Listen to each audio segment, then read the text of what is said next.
Laying hens need extra calcium to produce strong shelled eggs, so then their bodies won't be taking the calcium from their bones for the egg.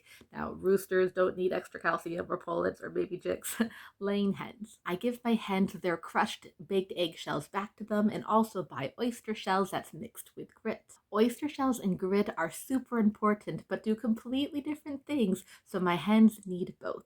Grit is like teeth for a chicken. It's an insoluble stone like flint or granite that sits in their second stomach and grinds down the food. In comparison, oyster shells or the chicken egg shells are soluble and they dissolve to provide calcium to their diet, and that calcium is used to make new eggshells. Buying a mixed bag of oyster shells and grit costs us about £8, and this amount for a handful of hen lasts us years. I wouldn't only just give my hens their own eggshells for calcium, because if they're already calcium deficient, they're never going to get enough calcium back from just eating their own eggshells. We offer their food separate from their shells and their grit because hens will take what they need when they need it. Because our older hen like Dinah, who only lays a couple eggs during a week or none during her molt, versus our younger hen Ginger, who can lay 6 eggs during the week, they need different amounts of calcium because too much calcium can damage their kidneys. I collect and save up my eggshells, I keep them in a container, and then when I have enough, I'll lay them out on a baking sheet and put them in the oven after I've cooked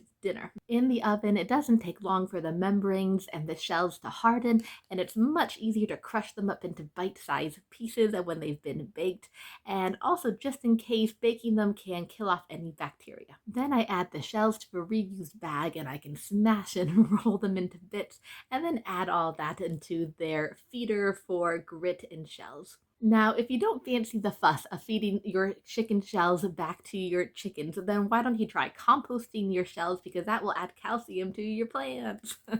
Hey, if you found all this helpful, please let me know and peck that like button. I really appreciate it. It lets me know you've liked it and it can help my video reach more people. Thanks very much.